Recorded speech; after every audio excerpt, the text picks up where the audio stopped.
Hi hello నమస్తే welcome back to my channel ఆసిఫాయన్ blogs. Friends, ఇక్కడ మనకు కనిపిస్తుంది కదా, ఇది సాక్షి గణపతి దేవాలయం. ఈ గుడి శ్రీశైలానికి 2 కిలోమీటర్స్ దూరంలో అయితే ఉంటుంది. శ్రీశైలం వెళ్ళే వాళ్ళు ఫస్ట్ ఖచ్చితంగా ఇక్కడ దర్శనం చేసుకొని వెళ్ళాలి. వట్టి దర్శనం మాత్రమే చేసుకోవడం కాదు, స్వామివారి ముందుకు వెళ్ళి మీ పేరు గోత్రనామాలు చెప్పుకోవాలి. అలా చెబితేనే గణపతి మీ పేరు రాసుకొని అతను శ్రీశైలం వచ్చాడు అని కైలాసంలో సాక్ష్యం చెప్తాడని ఇక్కడ నమ్మకం. ఒకవేళ మీరు ఇక్కడ నేను చెప్పిన విధంగా చేయకపోతే మీరు శ్రీశైలం వెళ్ళిన పుణ్యం మీకు లభించదు. మీరు ఇక్కడ స్వామివారి రూపం చూస్తే మీకు అర్థమైపోతుంది. ఒక బుక్పై పెన్తో రాస్తూ కూర్చున్నట్టు రూపం ఉంటుంది. ఈ సాక్షి గణపతి ఎలా వెలిచాడు అనేది నేను శ్రీశైలం డే 1 వీడియోలో స్టోరీ చెప్పాను. చూడని వాళ్ళు ఉంటే చూడండి, లింక్ డిస్క్రిప్షన్లో ఇస్తాను.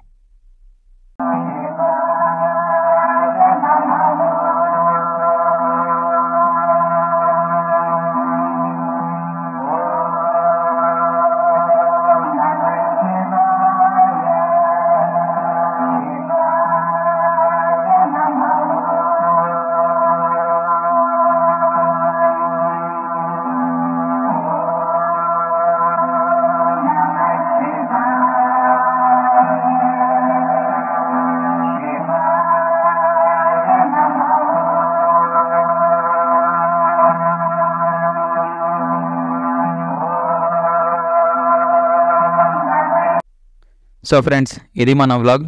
నచ్చితే లైక్ చేసి షేర్ చేయండి, అలాగే ఛానల్ని సబ్స్క్రైబ్ చేయండి. Thank you for watching.